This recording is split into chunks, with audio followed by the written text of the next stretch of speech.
The joint session will come to order. That's good. That's pretty good.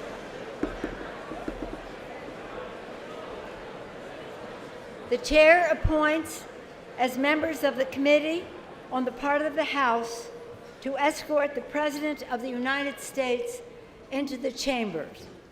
The gentleman from Maryland, Mr. Hoyer. The gentleman from South Carolina, Mr. Clyburn.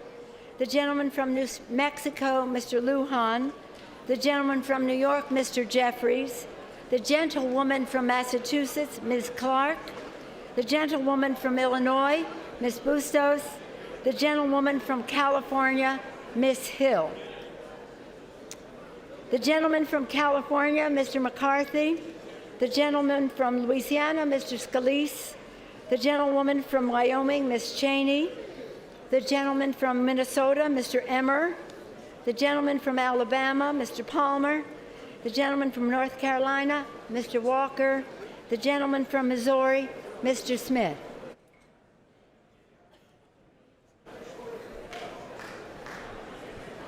The President of the Senate, at the direction of that body, appoints the following senators as members of the committee on the part of the Senate to escort the President of the United States into the House chamber.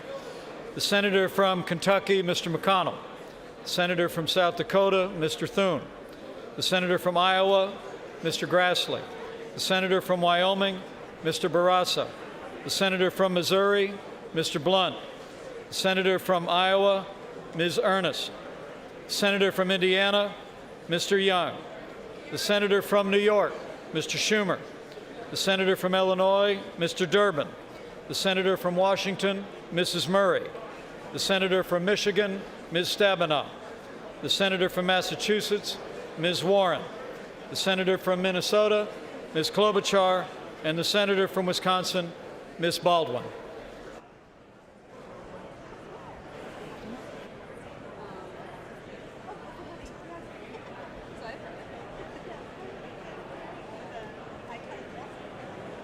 Members of the escort committee will exit through the lobby doors.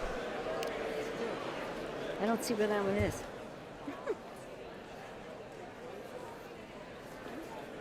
Oh, there it is. The lobby doors are there. This is mine. This is yours.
the President's Cabinet.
Thank you very much. Madam Speaker, Mr. Vice President, members of Congress, the First Lady of the United States,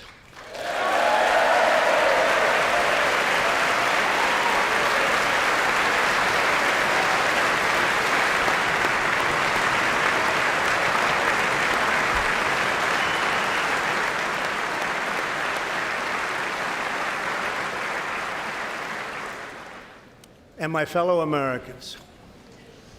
We meet tonight at a moment of unlimited potential. As we begin a new Congress, I stand here ready to work with you to achieve historic breakthroughs for all Americans.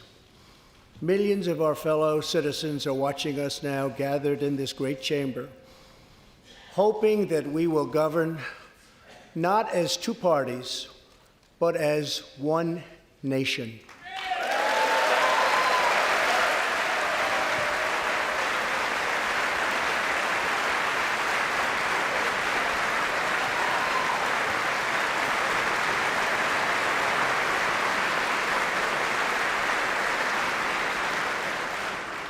The agenda I will lay out this evening is not a Republican agenda or a Democrat agenda.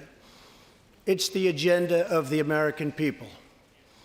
Many of us have campaigned on the same core promises to defend American jobs and demand fair trade for American workers, to rebuild and revitalize our nation's infrastructure, to reduce the price of health care and prescription drugs, to create an immigration system that is safe, lawful, modern, and secure, and to pursue a foreign policy that puts America's interest first. There is a new opportunity in American politics if only we have the courage together to seize it.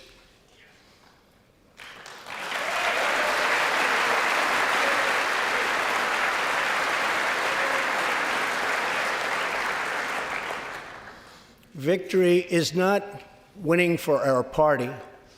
Victory is winning for our country.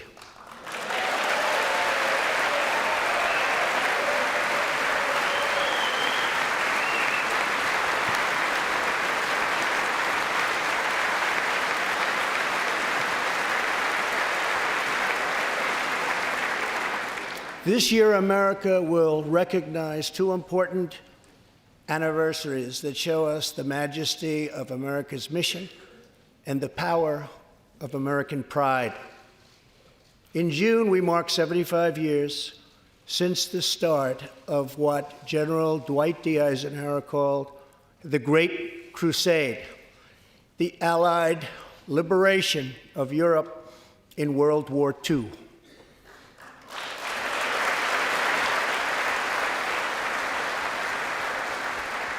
On D-Day, June 6, 1944, 15,000 young American men jumped from the sky and 60,000 more stormed in from the sea to save our civilization from tyranny.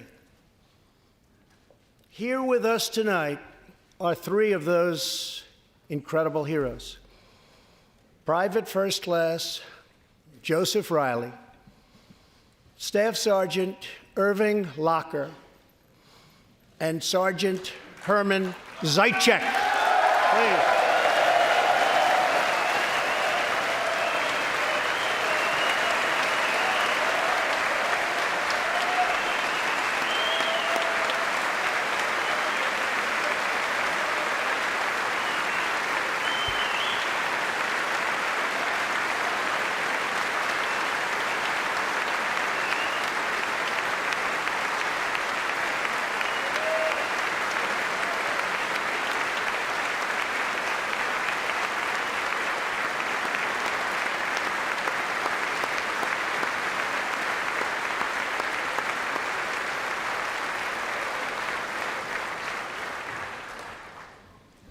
gentlemen, we salute you. In 2019, we also celebrate 50 years since brave young pilots flew 250,000 miles through space to plant the American flag on the face of the moon. Half a century later, we are joined by one of the Apollo 11 astronauts who planted that flag, Buzz Aldrin.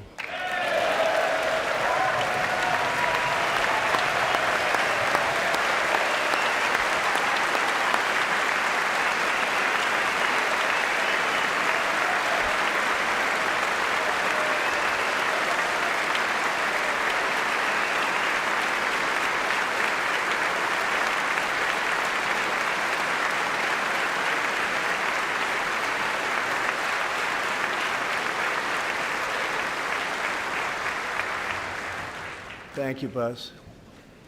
This year, American astronauts will go back to space on American rockets.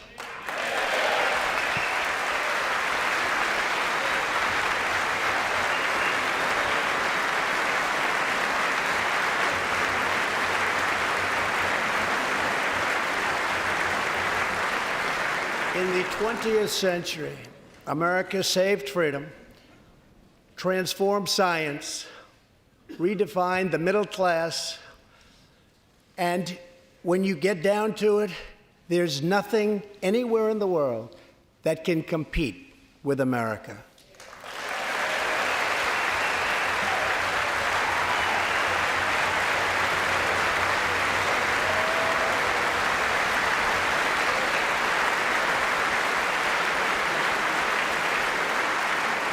Now we must step boldly and bravely into the next chapter of this great American adventure.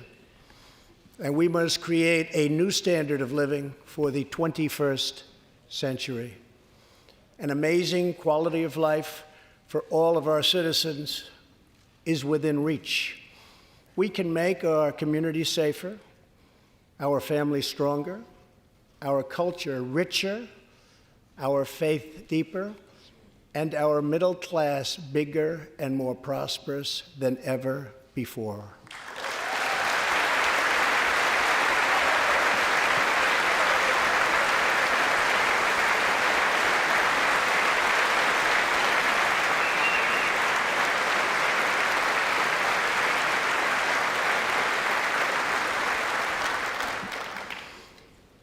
But we must reject the politics of revenge, resistance, and retribution, and embrace the boundless potential of cooperation, compromise, and the common good.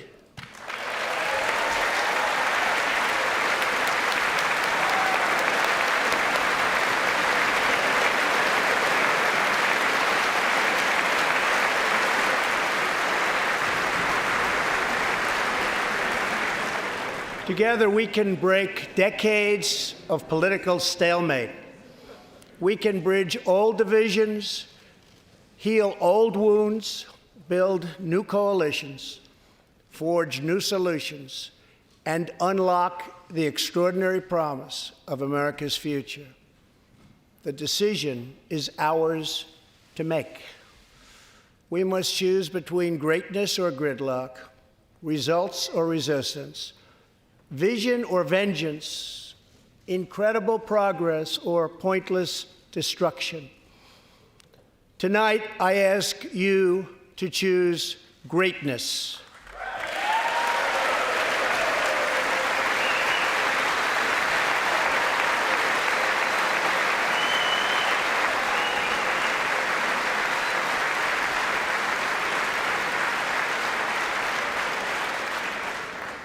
Over the last 2 years, my administration has moved with urgency and historic speed to confront problems neglected by leaders of both parties over many decades. In just over 2 years since the election, we have launched an unprecedented economic boom, a boom that has rarely been seen before. There's been nothing like it. We have created 5.3 million new jobs, and importantly added 600,000 new manufacturing jobs, something which almost everyone said was impossible to do. But the fact is, we are just getting started.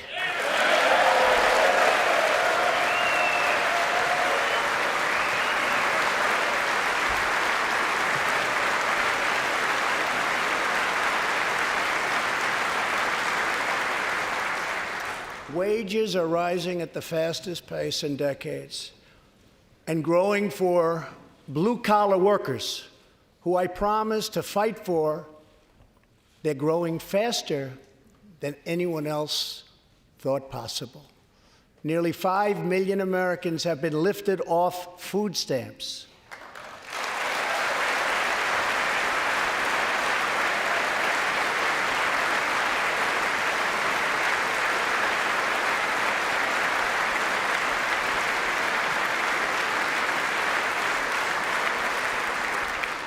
The U.S. economy is growing almost twice as fast today as when I took office, and we are considered far and away the hottest economy anywhere in the world, not even close.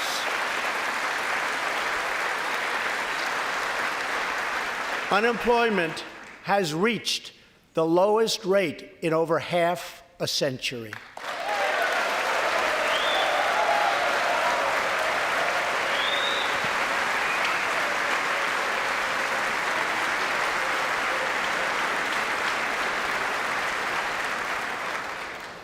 African American, Hispanic American, and Asian American unemployment have all reached their lowest levels ever recorded.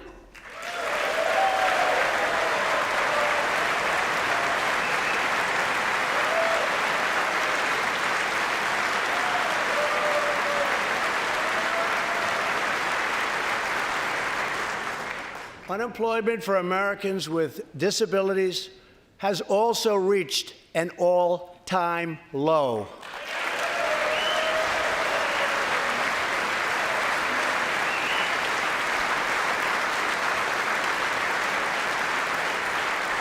More people are working now than at any time in the history of our country. 157 million people at work.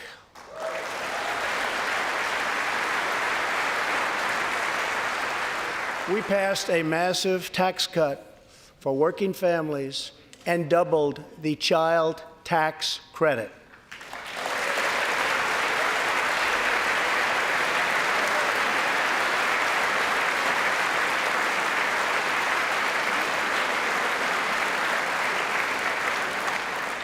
We virtually ended the estate tax, or death tax, as it is often called, on small businesses, for ranches, and also for family farms.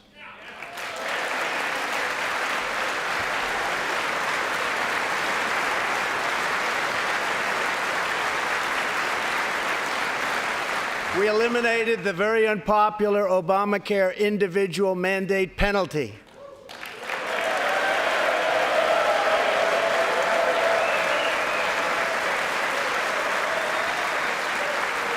And to give critically ill patients access to life-saving cures, we passed, very importantly, right to try.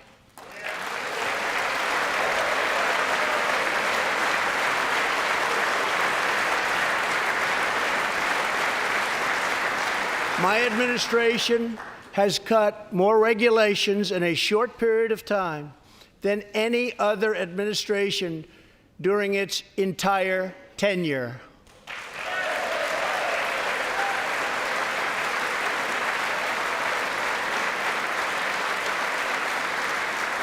Companies are coming back to our country in large numbers, thanks to our historic reductions in taxes and regulations.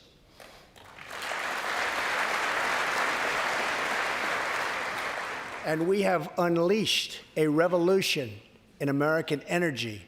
The United States is now the #1 producer of oil and natural gas anywhere in the world.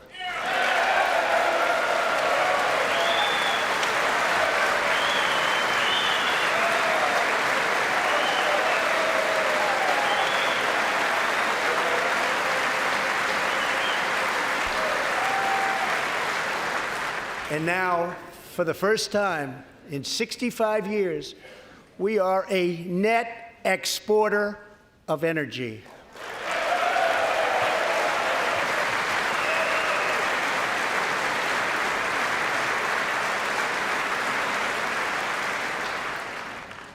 After 24 months of rapid progress, our economy is the envy of the world. Our military is the most powerful on earth by far. And America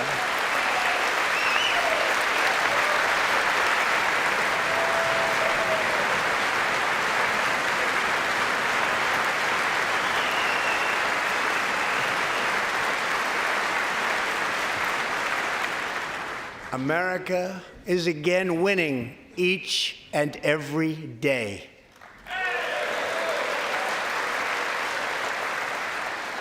Members of Congress, the state of our union is strong.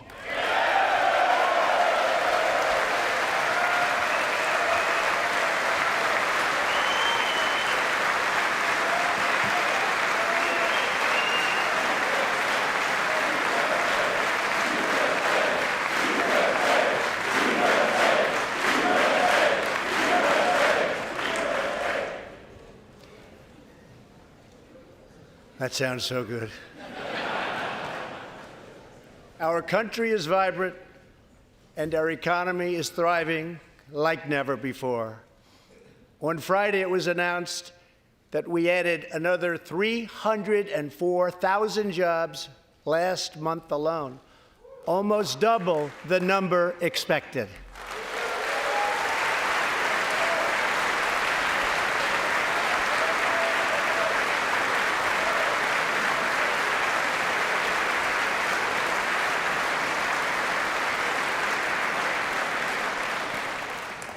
An economic miracle is taking place in the United States, and the only thing that can stop it are foolish wars, politics, or ridiculous partisan investigations.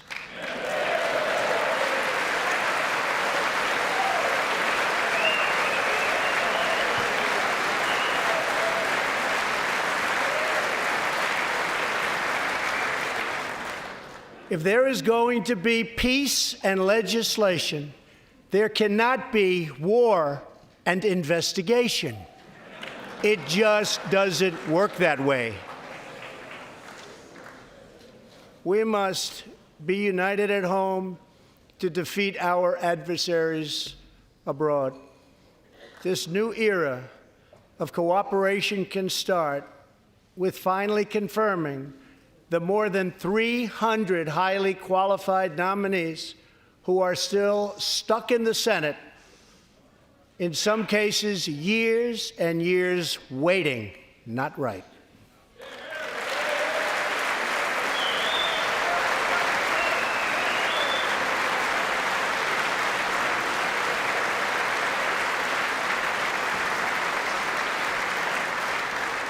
The Senate has failed to act on these nominations, which is unfair to the nominees and very unfair to our country. Now is the time for bipartisan action. Believe it or not, we have already proven that that's possible. In the last Congress, both parties came together to pass unprecedented legislation to confront the opioid crisis, a sweeping new farm bill, historic VA reforms, and after 4 decades of rejection, we passed VA accountability so that we can finally terminate those who mistreat our wonderful veterans.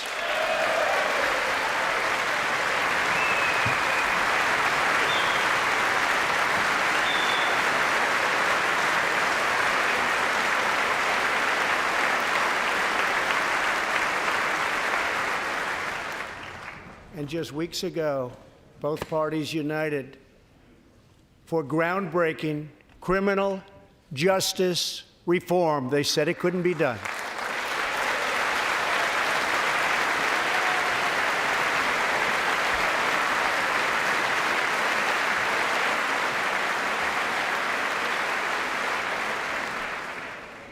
Last year, I heard through friends the story of Alice Johnson.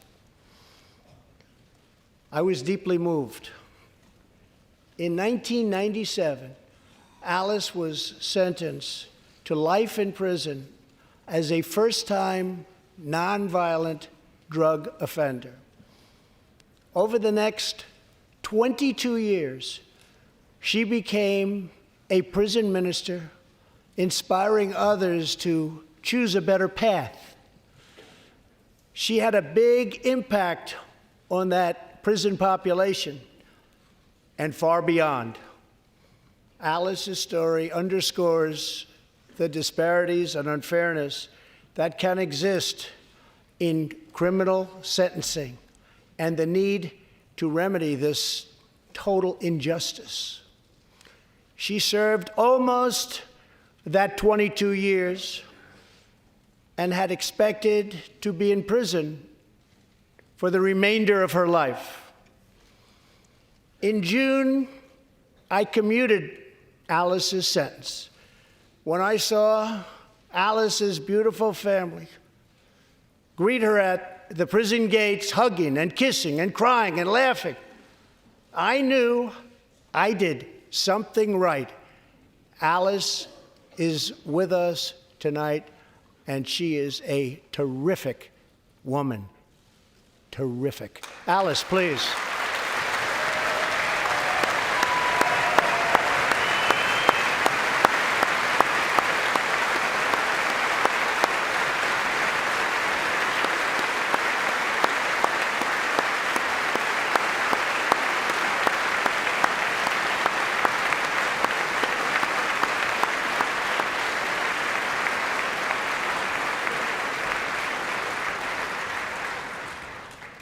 Alice, thank you for reminding us that we always have the power to shape our own destiny. Thank you very much, Alice. Thank you very much.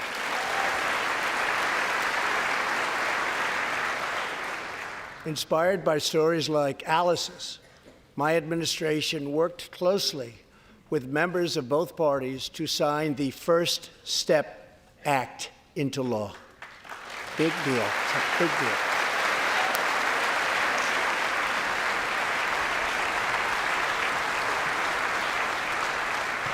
This legislation reformed sentencing laws that have wrongly and disproportionately harmed the African American community.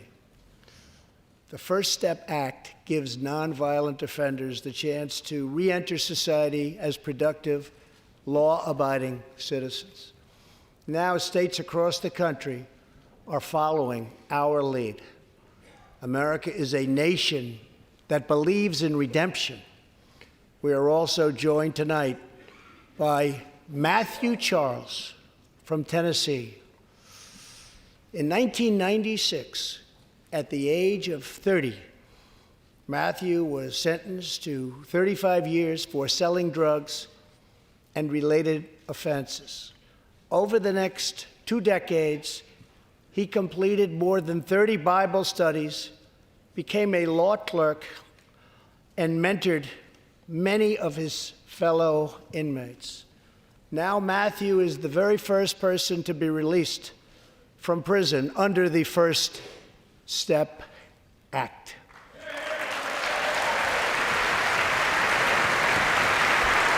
Matthew, please.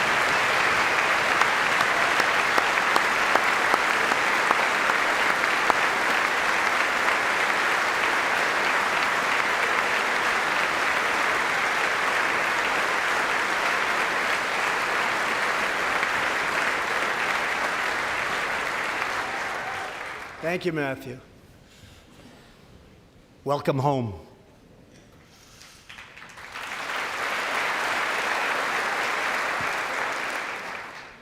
Now, Republicans and Democrats must join forces again to confront an urgent national crisis.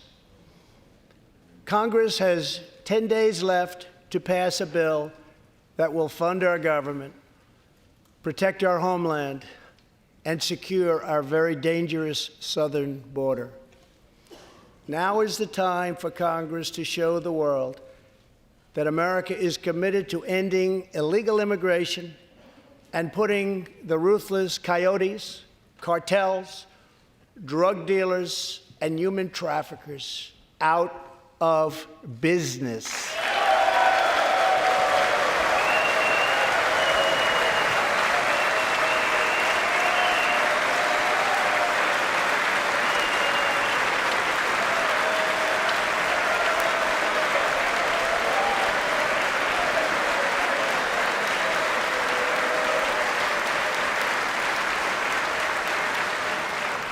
As we speak, large, organized caravans are on the march to the United States. We have just heard that Mexican cities, in order to remove the illegal immigrants from their communities, are getting trucks and buses to bring them up to our country in areas where there is little border protection. I have ordered another 3,750 troops to our southern border to prepare for this tremendous onslaught. This is a moral issue. The lawless state of our southern border is a threat to the safety, security, and financial well-being of all America. We have a moral duty to create an immigration system that protects the lives and jobs of our citizens.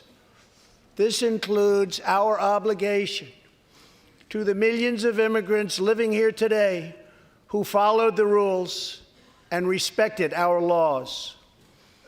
Legal immigrants enrich our nation and strengthen our society in countless ways.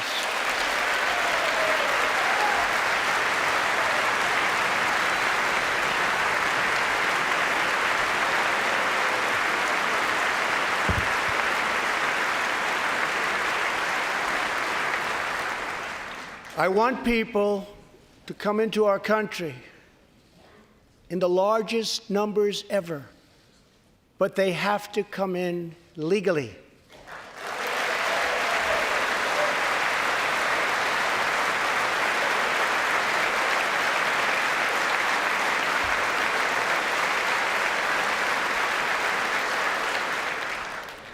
Tonight, I am asking you to defend our very dangerous southern border out of love and devotion to our fellow citizens and to our country. No issue better illustrates the divide between America's working class and America's political class than illegal immigration. Wealthy politicians and donors push for open borders while living their lives behind walls and gates and guards.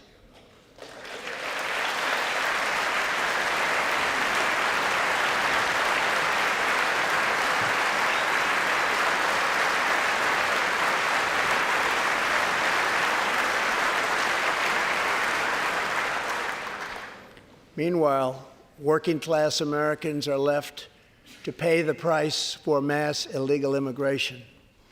Reduced jobs, lower wages, overburdened schools, hospitals that are so crowded you can't get in, increased crime, and a depleted social safety net. Tolerance for illegal immigration is not compassionate. It is actually very cruel.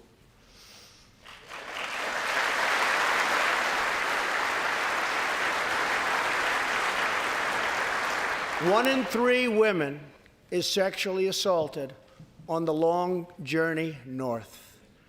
Smugglers use migrant children as human pawns to exploit our laws and gain access to our country.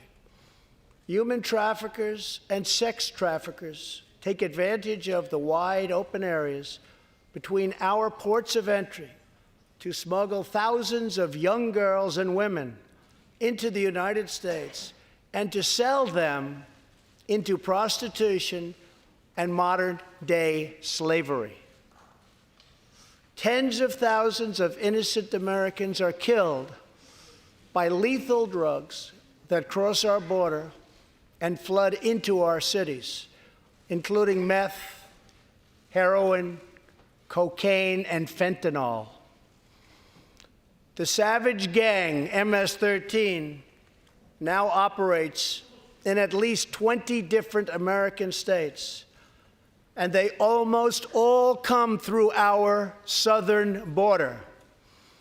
Just yesterday, an MS-13 gang member was taken into custody for a fatal shooting on a subway platform in New York City. We are removing these gang members by the thousands, but until we secure our border, they're going to keep streaming right back in. Year after year, countless Americans are murdered by criminal, illegal aliens. I've gotten to know many wonderful angel moms and dads and families.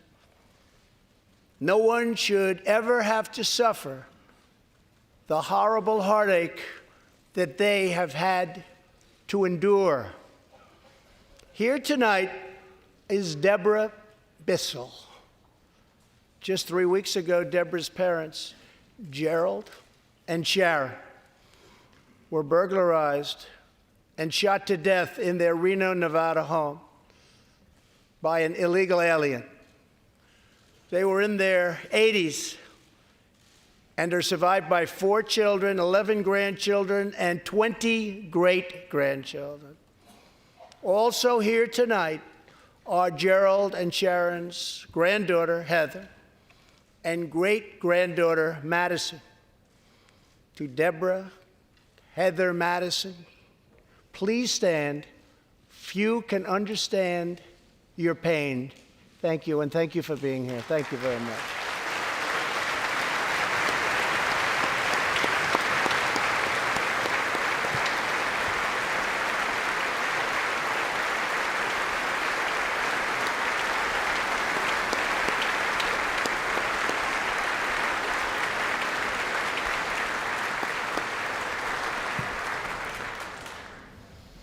I will never forget, and I will fight for the memory of Gerald and Sharon, that it should never happen again. Not one more American life should be lost because our nation failed to control its very dangerous border. In the last 2 years, our brave ICE officers made 266,000 arrests of criminal aliens, including those charged or convicted of nearly 100,000 assaults, 30,000 sex crimes, and 4,000 killings or murders. We are joined tonight by one of those law enforcement heroes, ICE Special Agent Elvin Hernandez. When Elvin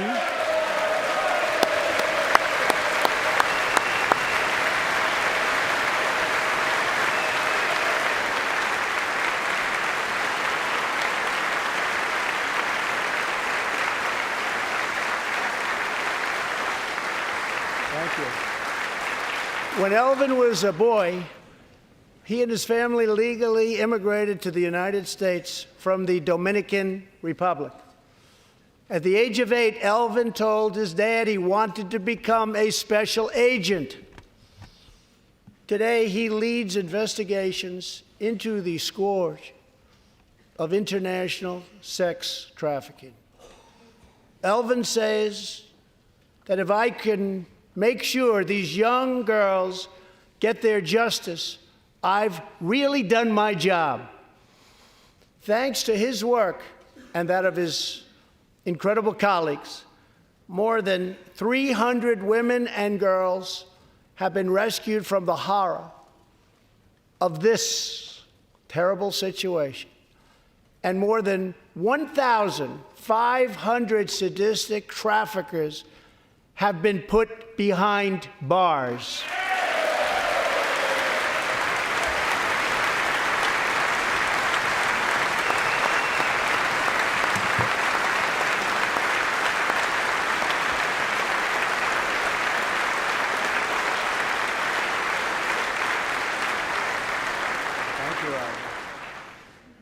we will always support the brave men and women of law enforcement. And I pledge to you tonight that I will never abolish our heroes from ICE. Thank you.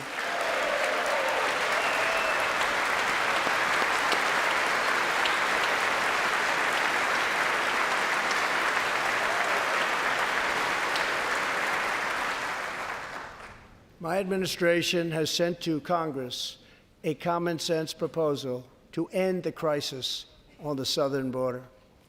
It includes humanitarian assistance, more law enforcement, drug detection at our ports, closing loopholes that enable child smuggling, and plans for a new physical barrier or wall to secure the vast areas between our ports of entry.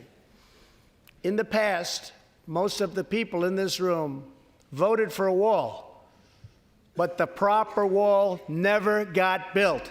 I will get it built.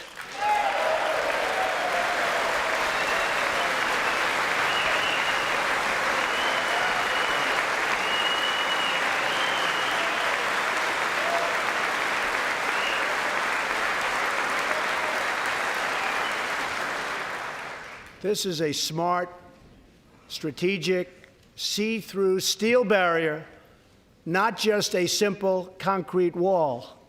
It will be deployed in the areas identified by the border agents as having the greatest need, and these agents will tell you where walls go up, illegal crossings go way, way down.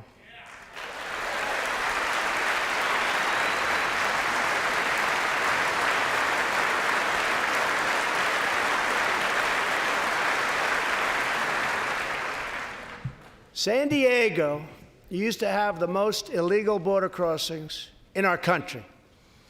In response, a strong security wall was put in place.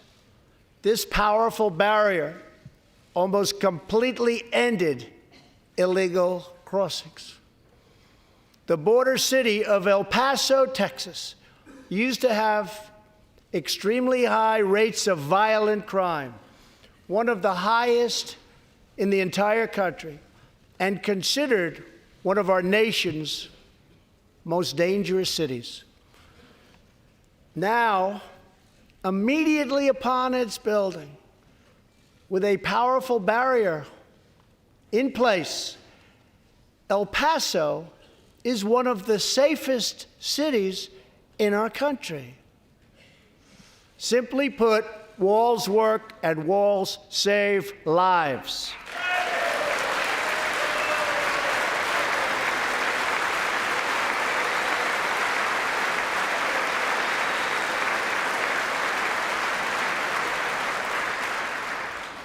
So let's work together, compromise, and reach a deal that will truly make America safe.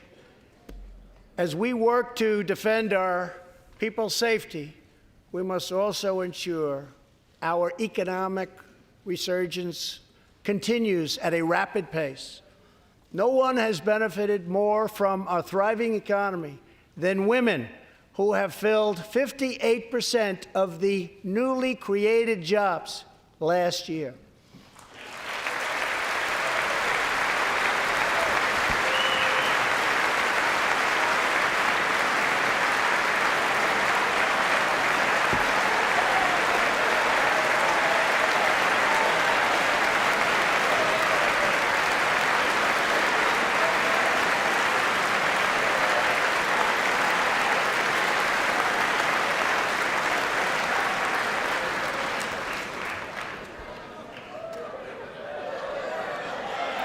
You weren't supposed to do that. Thank you very much. Thank you very much. All Americans can be proud that we have more women in the workforce than ever before.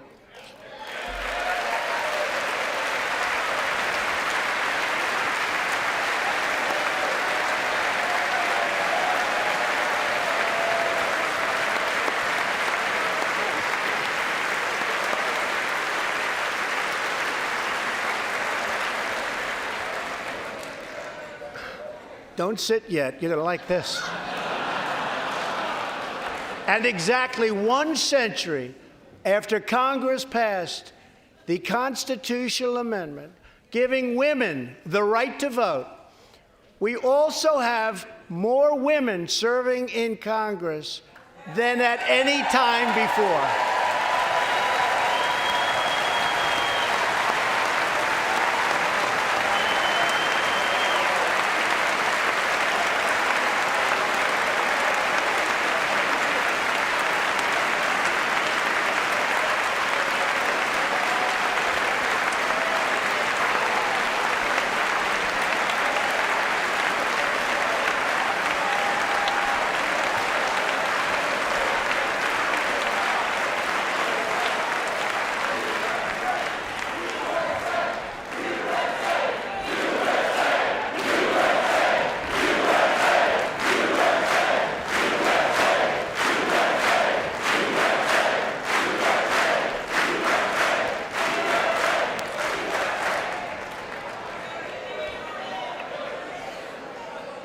That's great.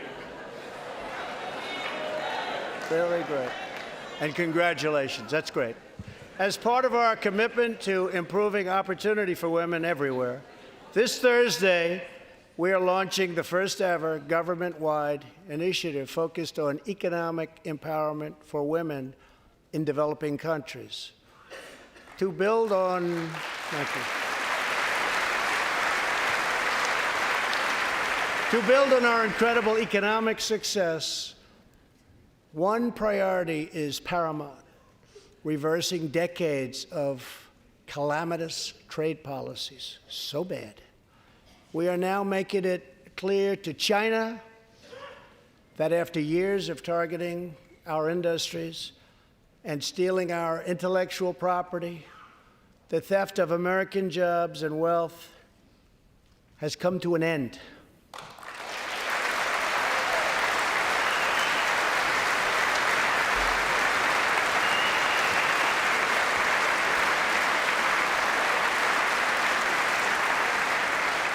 Therefore, we recently imposed tariffs on $250 billion of Chinese goods, and now our Treasury is receiving billions and billions of dollars. But I don't blame China for taking advantage of us. I blame our leaders and representatives for allowing this travesty to happen. I have great respect for President Xi, and we are now working on a new trade deal with China. But it must include real structural change to end unfair trade practices, reduce our chronic trade deficit, and protect American jobs.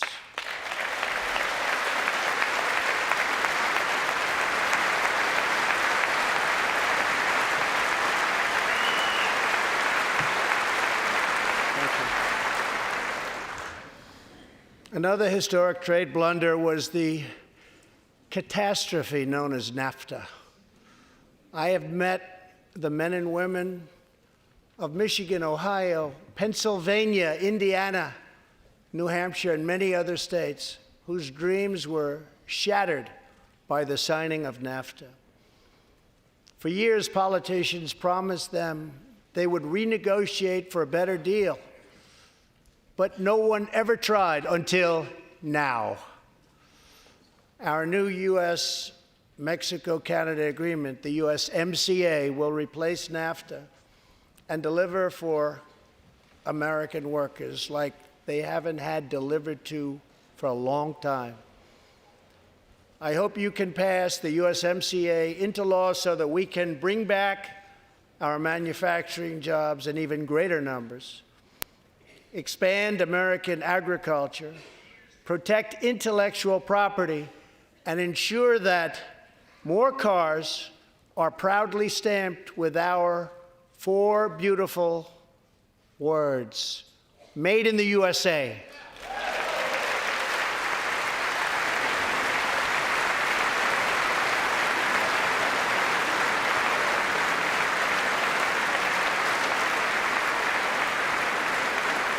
Tonight, I am also asking you to pass the United States Reciprocal Trade Act so that if another country places an unfair tariff on an American product, we can charge them the exact same tariff on the exact same product that they sell to us.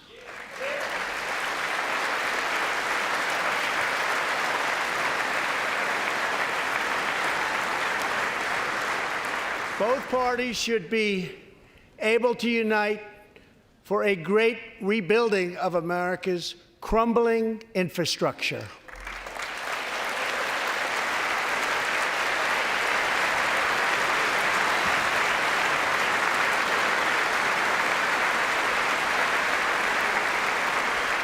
I know that Congress is eager to pass an infrastructure bill, and I am eager to work with you on legislation to deliver new and important infrastructure investment, including investments in the cutting-edge industries of the future.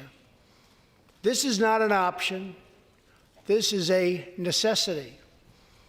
The next major priority for me and for all of us should be to lower the cost of health care and prescription drugs, and to protect patients with pre-existing conditions.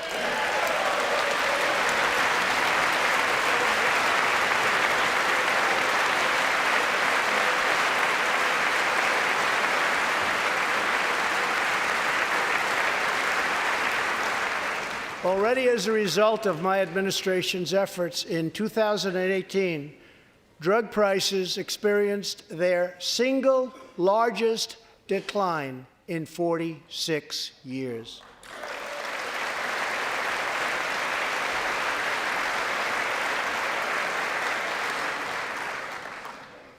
But we must do more. It's unacceptable that Americans pay vastly more than people in other countries for the exact same drugs, often made in the exact same place. This is wrong, this is unfair, and together we will stop it, and we'll stop it fast.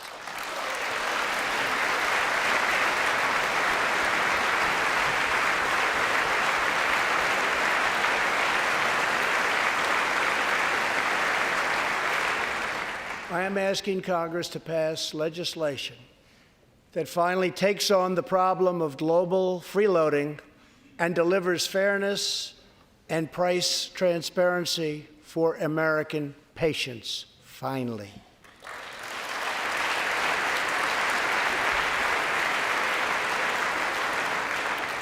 We should also require drug companies, insurance companies, and hospitals to disclose real prices to foster competition and bring costs way down.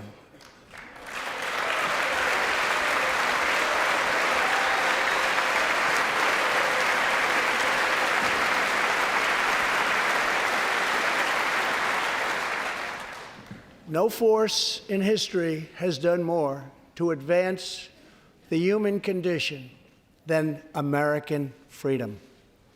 In recent years,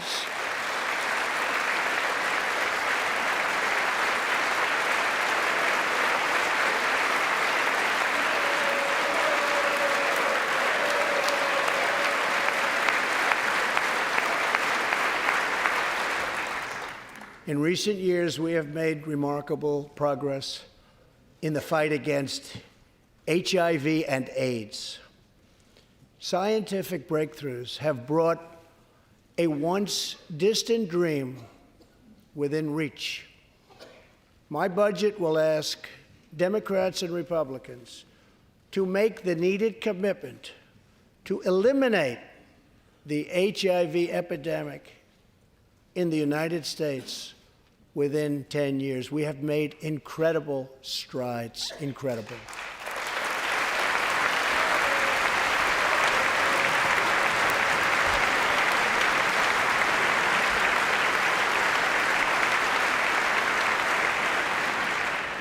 Together, we will defeat AIDS in America and beyond.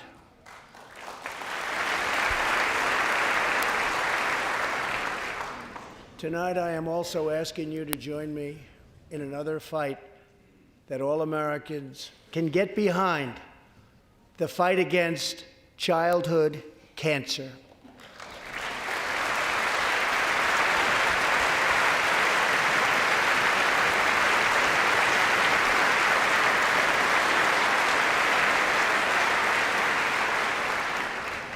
Joining Melania in the gallery this evening is a very brave 10-year-old girl, Grace Eline. Every birthday,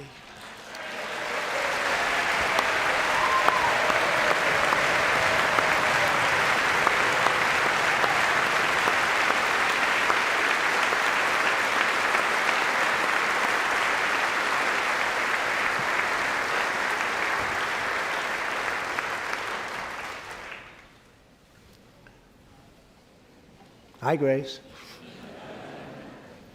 Every birthday since she was 4, Grace asked her friends to donate to St. Jude's Children's Hospital. She did not know that one day she might be a patient herself. That's what happened. Last year, Grace was diagnosed with brain cancer. Immediately, she began radiation treatment. At the same time, she rallied her community and raised more than $40,000 for the fight against cancer.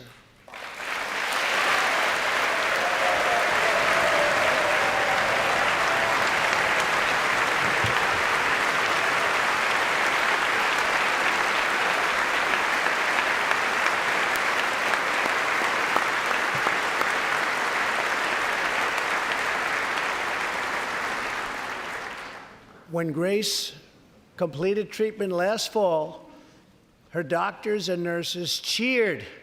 They loved her. They still love her. With tears in their eyes as she hung up a poster that read, "Last day of chemo."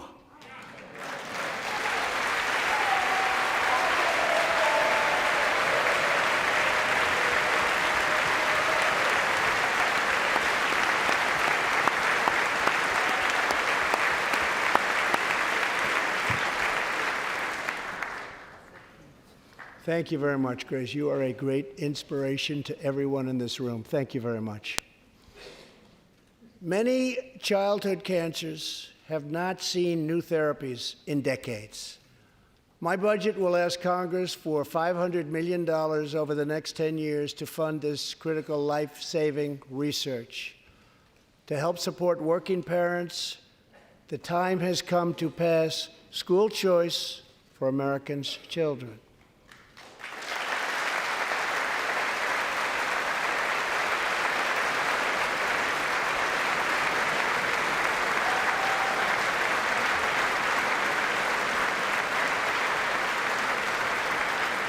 I am also proud to be the first president to include in my budget a plan for nationwide paid family leave so that every new parent has the chance to bond with their newborn child.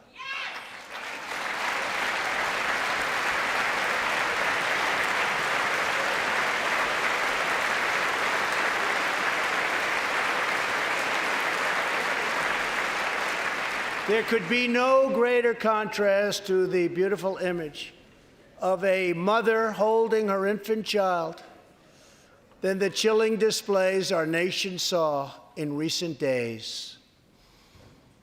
Lawmakers in New York cheered with delight upon the passage of legislation that would allow a baby to be ripped from the mother's womb moments from birth. These are living, feeling, beautiful babies who will never get the chance to share their love and their dreams with the world. And then we had the case of the governor of Virginia, where he stated he would execute a baby after birth. To defend the dignity of every person, I am asking Congress to pass legislation to prohibit the late-term abortion of children who can feel pain in the mother's womb.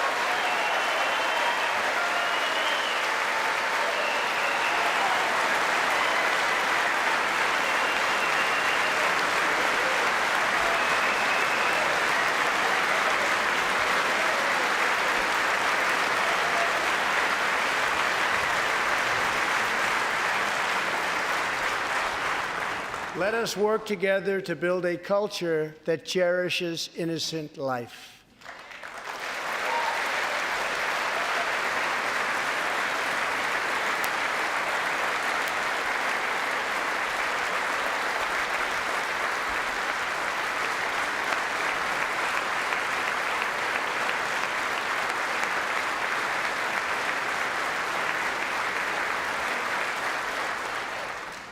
And let us reaffirm a fundamental truth.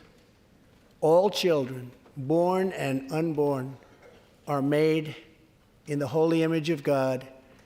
The final part of my agenda is to protect American security. Over the last 2 years, we have begun to fully rebuild the United States military with $700 billion last year and $716 billion this year. We are also getting other nations to pay their fair share. Finally.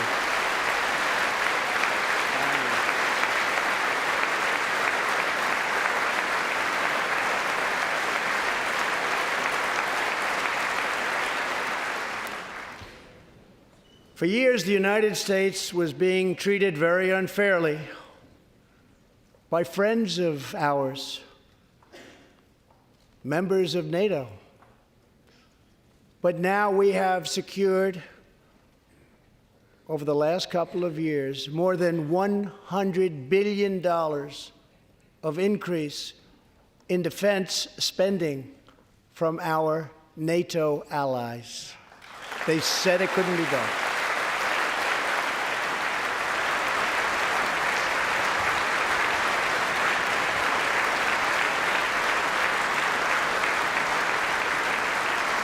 As part of our military buildup, the United States is developing a state-of-the-art missile defense system. Under my administration, we will never apologize for advancing America's interests. For example, decades ago, the United States entered into a treaty with Russia in which we agreed to limit and reduce our missile capability. While we followed the agreement and the rules to the letter, Russia repeatedly violated its terms.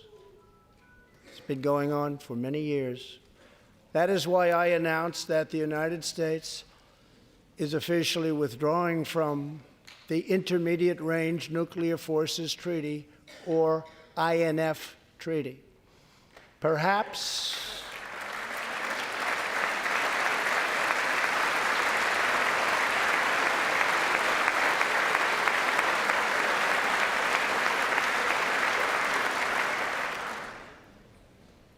we really have no choice. Perhaps we can negotiate a different agreement, adding China and others, or perhaps we can't, in which case we will outspend and out-innovate all others by far.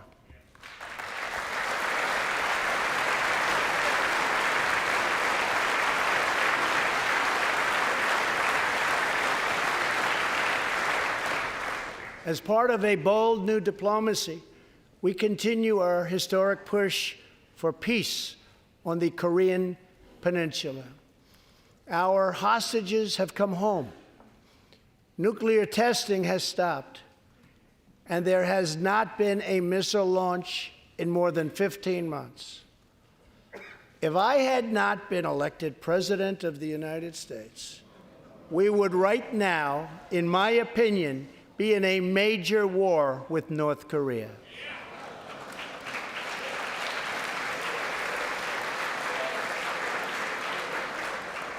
Much work remains to be done, but my relationship with Kim Jong-un is a good one. Chairman Kim and I will meet again on February 27th and 28th in Vietnam.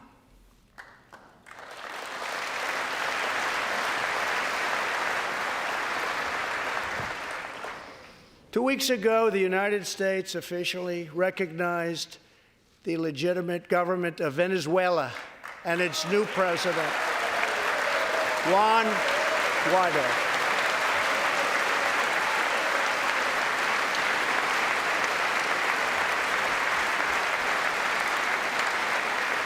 We stand with the Venezuelan people in their noble quest for freedom, and we condemn the brutality of the Maduro regime, whose socialist policies have turned that nation from being the wealthiest in South America into a state of abject poverty and despair.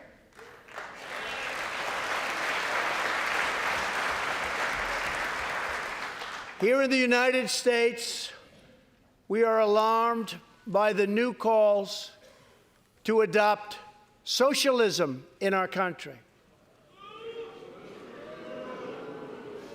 America was founded on liberty and independence, and not government coercion, domination, and control.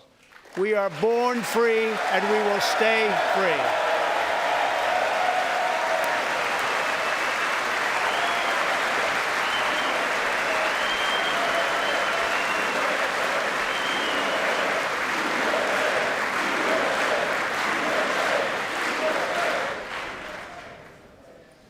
Tonight, we renew our resolve that America will never be a socialist country.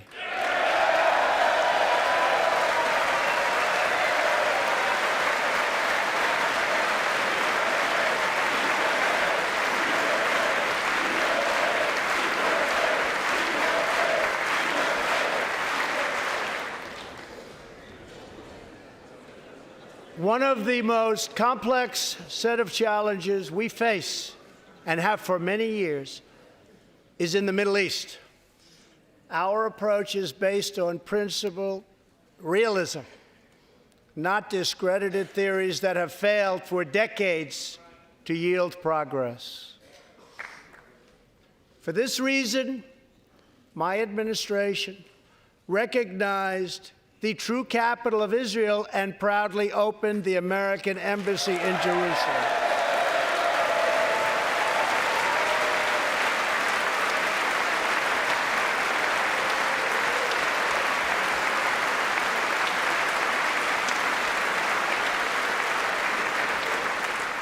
Our brave troops have now been fighting in the Middle East for almost 19 years. In Afghanistan and Iraq, nearly 7,000 American heroes have given their lives. More than 52,000 Americans have been badly wounded.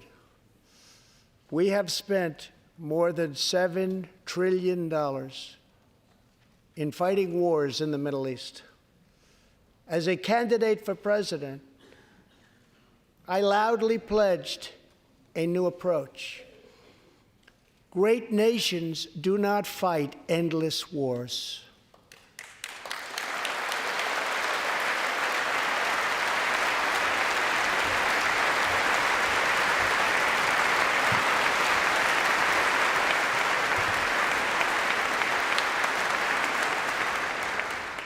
When I took office, ISIS controlled more than 20,000 square miles in Iraq and Syria just 2 years ago. Today, we have liberated virtually all of the territory from the grip of these bloodthirsty monsters. Now, as we work with our allies to destroy the remnants of ISIS, it is time to give our brave warriors in Syria a warm welcome home. I have also accelerated our negotiations to reach, if possible, a political settlement in Afghanistan. The opposing side is also very happy to be negotiating.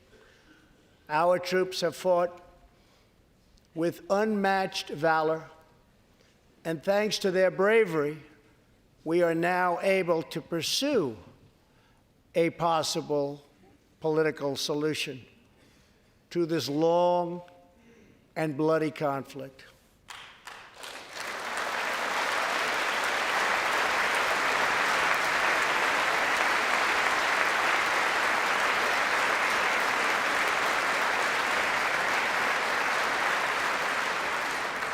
In Afghanistan, my administration is holding constructive talks with a number of Afghan groups, including the Taliban.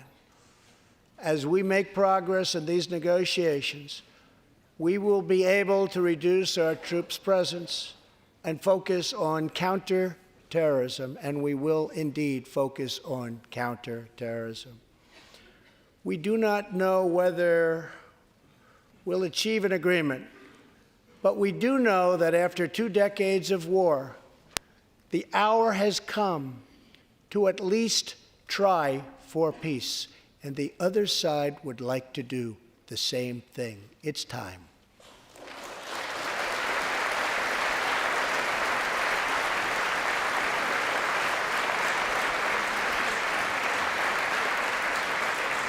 Above all, friend and foe alike must never doubt this nation's power and will to defend our people. 18 years ago, violent terrorists attacked the USS Cole, and last month, American forces killed one of the leaders of that attack.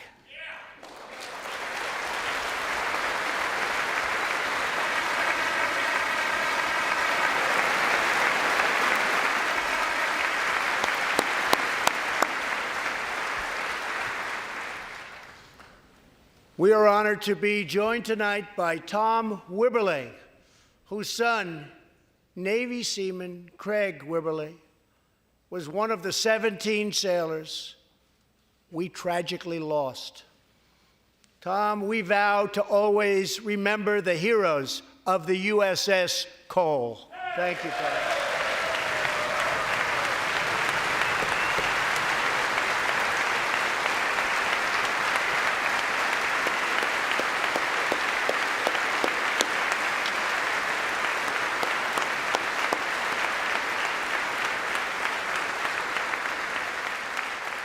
My administration has acted decisively to confront the world's leading state sponsor of terror, the radical regime in Iran.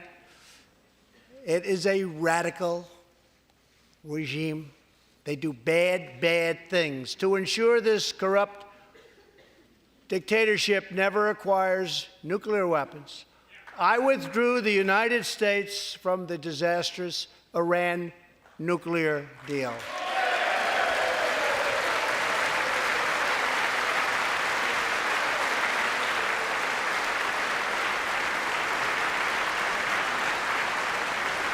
And last fall, we put in place the toughest sanctions ever imposed by us on a country. We will not avert our eyes from a regime that chants death to America and threatens genocide against the Jewish people.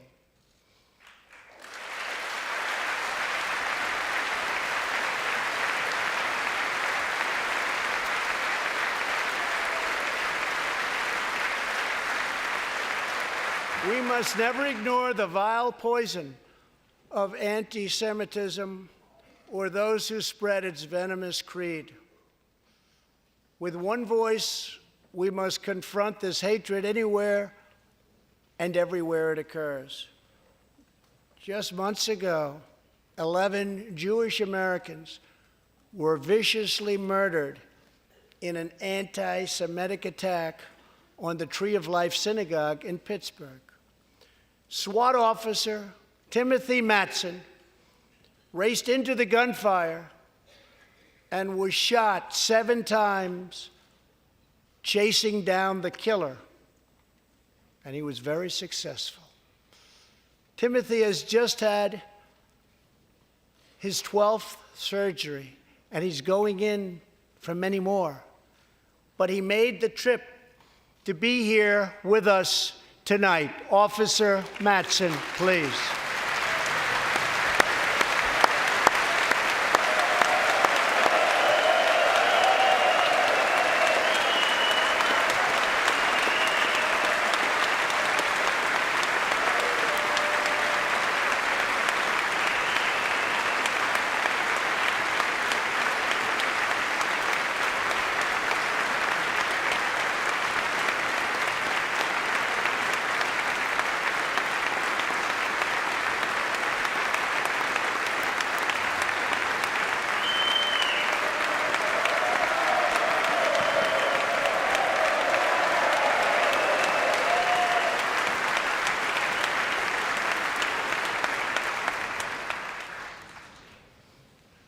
Thank you. We are forever grateful. Thank you very much.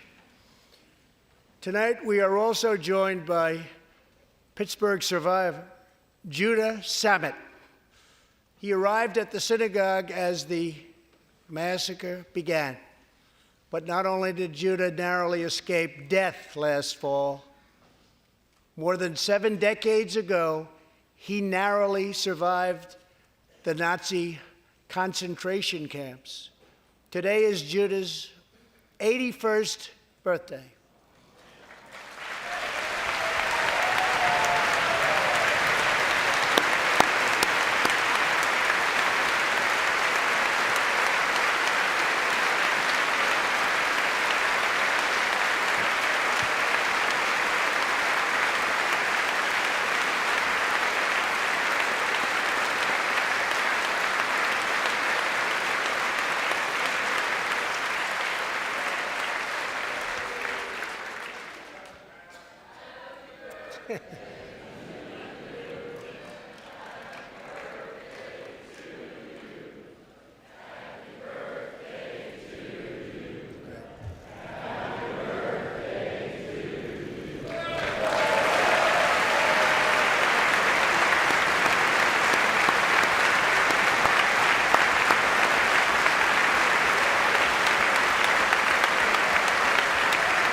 They wouldn't do that for me, Judah. Judah says he can still remember the exact moment nearly 75 years ago, after 10 months in a concentration camp, when he and his family were put on a train and told they were going to another camp. Suddenly, the train screeched to a very strong halt. A soldier appeared. Judah's family braced for the absolute worst. Then his father cried out with joy, "It's the Americans! It's the Americans!"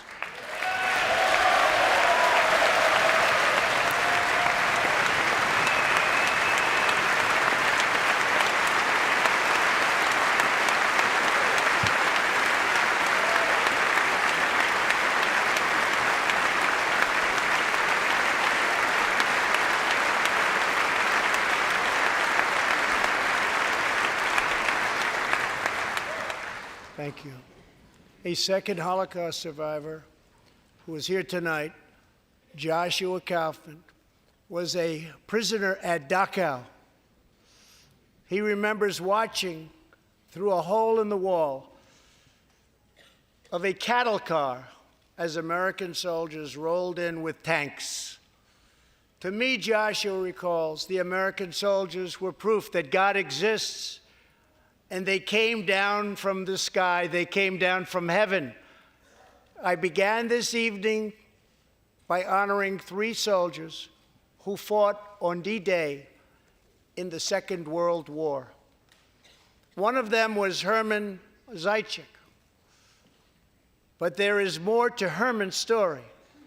A year after he stormed the beaches of Normandy, Herman was one of the American soldiers who helped liberate Dachau.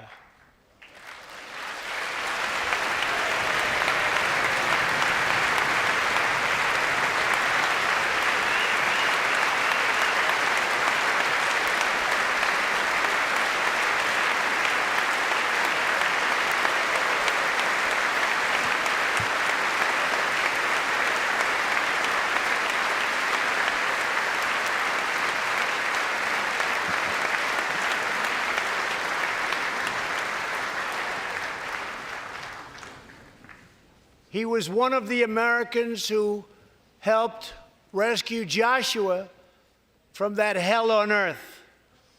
Almost 75 years later, Herman and Joshua are both together in the gallery tonight, seated side by side, here in the home of American freedom. Herman and Joshua, your presence this evening is very much appreciated. Thank you very much.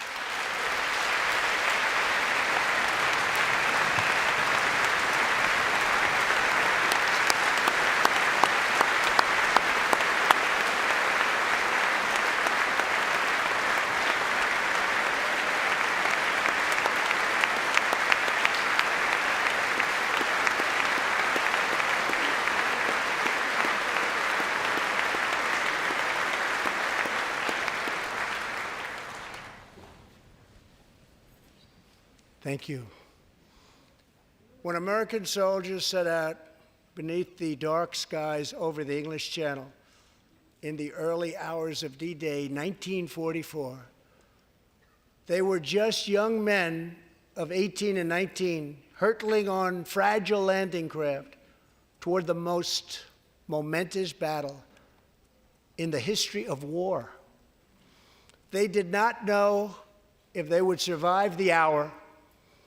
They did not know if they would grow old, but they knew that America had to prevail. Their cause was this nation and generations yet unborn. Why did they do it? They did it for America. They did it for us. Everything that has come since our triumph over communism, our giant leaps of science and discovery, our unrivaled progress towards equality and justice, all of it is possible thanks to the blood and tears and courage and vision of the Americans who came before. Think of this Capitol. Think of this very chamber where lawmakers before you voted to end slavery, to build the railroads and the highways, and defeat fascism, to secure civil rights, and to face down evil empires. Here tonight, we have legislators from across this magnificent republic. You have come from the rocky shores of Maine and the volcanic peaks of Hawaii, from the snowy woods of Wisconsin and the red deserts of Arizona, from the green farms of Kentucky and the golden beaches of California. Together, we represent the most extraordinary nation in all of history. What will we do with this moment? How will we be remembered? I ask the men and women of this Congress, look at the opportunities before us. Our most thrilling achievements are still ahead. Our most exciting journeys still await. Our biggest victories are still to come. We have not yet begun to dream. We must choose whether we are defined by our differences or whether we dare to transcend them. We must choose whether we squander our great inheritance or whether we proudly declare that we are Americans. We do the incredible. We defy the impossible. We conquer the unknown. This is the time to reignite the American imagination.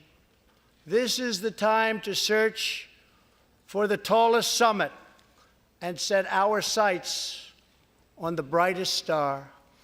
This is the time to rekindle the bonds of love and loyalty and memory that link us together as citizens, as neighbors, as patriots. This is our future, our fate, and our choice to make. I am asking you to choose greatness. No matter the trials we face, no matter the challenges to come, we must go forward together. We must keep America first in our hearts. We must keep freedom alive in our souls. And we must always keep faith in America's destiny.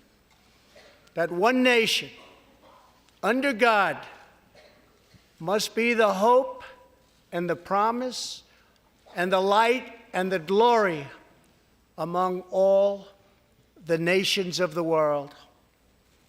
Thank you, God bless you, and God bless America. Thank you very much.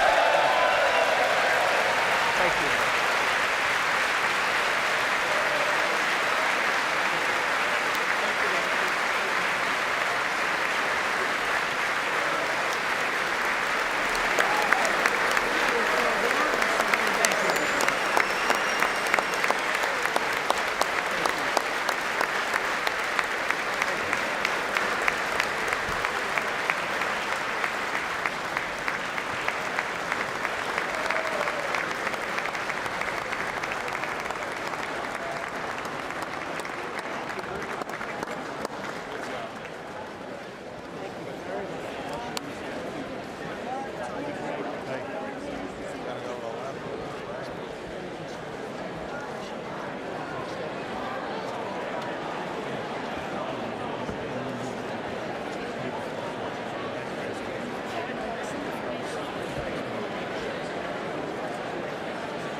Over to your left just a little bit, Jim. Thank you, sir. Hey, Mr. President. Thank you, Mitch. That was great. Really good. Hey, Shyamalan from New York. Can I tell you about Thank you very much, sir. Thank you, man.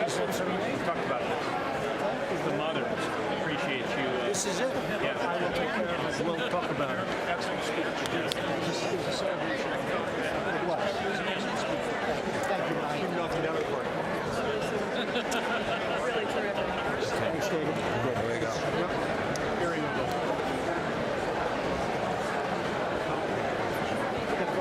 Thank you, Mr. President.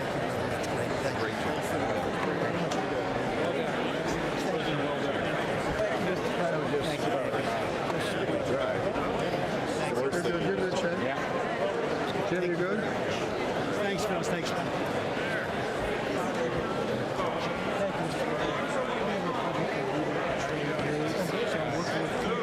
I love that guy again. Come sit. Thank you, Ty. Can you sign it for me? Great job. Thank you. Proud of you, Mr. President. Very proud. Very Thank you. Great. Best you've ever been. Best you've ever been. Yeah. Thanks, man. Powerful. Good job. Good job. Appreciate it. Great speech. Thank you very much. Thank you very much. Thank you. Proud of you, friend. Thanks, Tom. Thanks. Thank you, man. Thank you. Just what America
job. Great Knocked speech. it out of the park today. Everything good? Doing good. I'm there anyway. All right. You let me know what we need to do.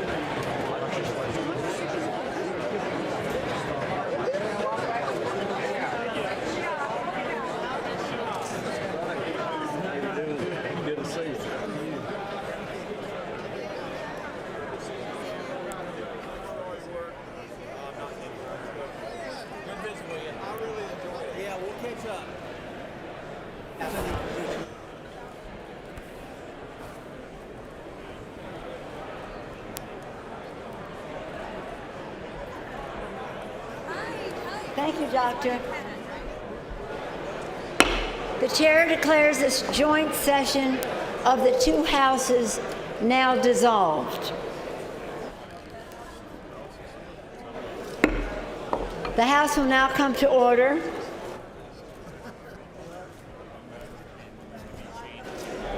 For what purpose does the gentleman from Maryland seek recognition?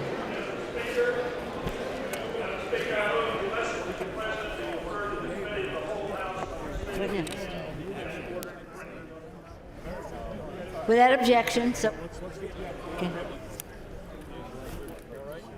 Again, for what purpose does the gentleman from Maryland seek recognition?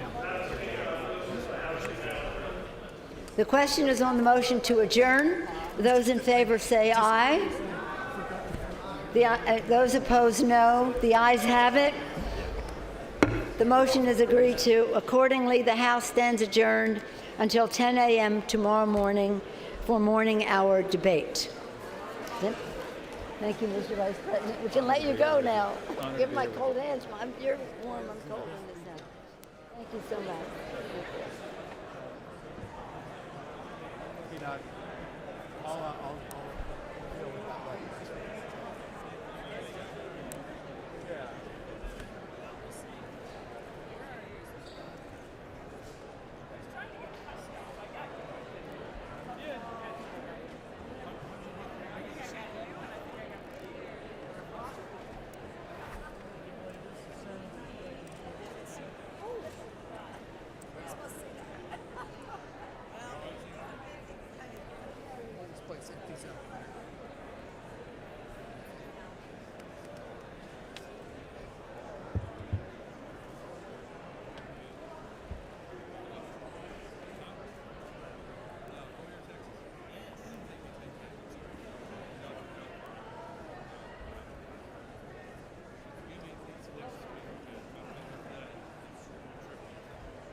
I'm Stacey Abrams, and I'm honored to join the conversation about the state of our union.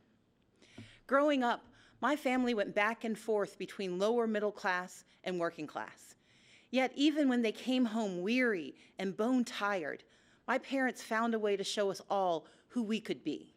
My librarian mother taught us to love learning. My father, a shipyard worker, put in overtime and extra shifts, and they made sure we volunteered to help others. Later, they both became United Methodist ministers, an expression of the faith that guides us. These were our family values: faith, service, education, and responsibility. Now, we only had one car, so sometimes my dad had to hitchhike and walk long stretches during the 30-mile trip home from the shipyards. One rainy night, my mom got worried. We piled in the car and went out looking for him, and we eventually found my dad making his way along the road, soaked and shivering in his shirt sleeves. When he got in the car, my mom asked if he'd left his coat at work. He explained that he'd given it to a homeless man he'd met on the highway. When we asked why he'd given away his only jacket, my dad turned to us and said, "I knew when I left that man he'd still be alone, but I could give him my coat because I knew you were coming for me." Our power and strength as Americans lives in our hard work and our belief in more. My family understood firsthand that while success is not guaranteed, we live in a nation where opportunity is possible. But we do not succeed alone. In these United States, when times are tough, we can persevere because our friends and neighbors will come for us. Our first responders will come for us. It is this mantra, this uncommon grace of community, that has driven me to become an attorney, a small business owner, a writer, and most recently, the Democratic nominee for governor of Georgia. My reason for running was simple. I love our country and its promise of opportunity for all. And I stand here tonight because I hold fast to my father's credo. Together, we are coming for America, for a better America. Just a few weeks ago, I joined volunteers to distribute meals to furloughed federal workers. They waited in line for a box of food and a sliver of hope since they hadn't received paychecks in weeks. Making livelihoods of our federal workers a pawn for political games is a disgrace.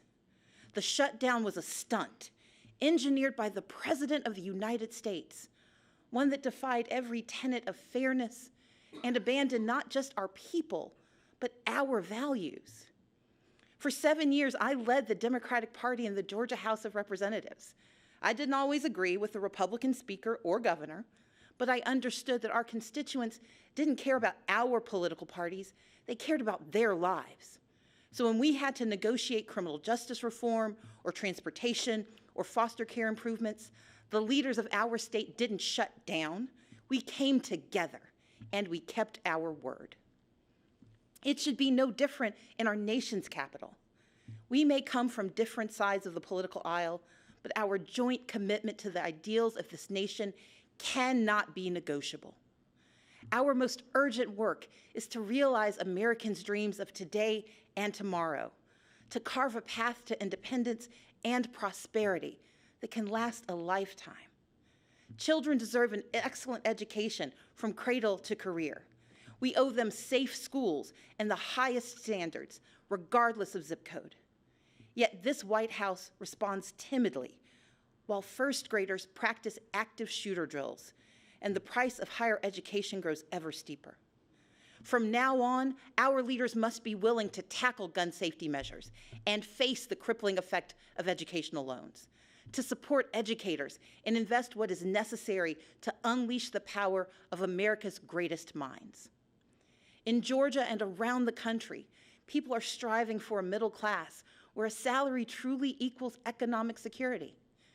But instead, families' hopes are being crushed by Republican leadership that ignores real life or just doesn't understand it. Under the current administration, far too many hard-working Americans are falling behind, living paycheck to paycheck, most without labor unions to protect them from even worse harm. The Republican tax bill rigged the system against working people. Rather than bringing back jobs, plants are closing, layoffs are looming, and wages struggle to keep pace with the actual cost of living.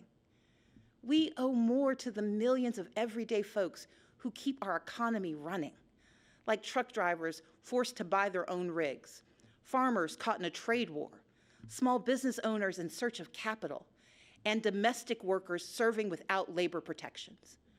Women and men who could thrive if only they had the support and freedom to do so. We know bipartisanship could craft a 21st century immigration plan, but this administration chooses to cage children and tear families apart. Compassionate treatment at the border is not the same as open borders. President Reagan understood this. President Obama understood this. Americans understand this. And Democrats stand ready to effectively secure our ports and borders. But we must all embrace that from agriculture to healthcare to entrepreneurship, America is made stronger by the presence of immigrants, not walls. And rather than suing to dismantle the Affordable Care Act, as Republican attorneys general have, our leaders must protect the progress we've made and commit to expanding healthcare and lowering costs for everyone. My father has battled prostate cancer for years. To help cover the cost, I found myself sinking deeper into debt, because while you can defer some payments, you can't defer cancer treatment. In this great nation, Americans are skipping blood pressure pills, forced to choose between buying medicine or paying rent.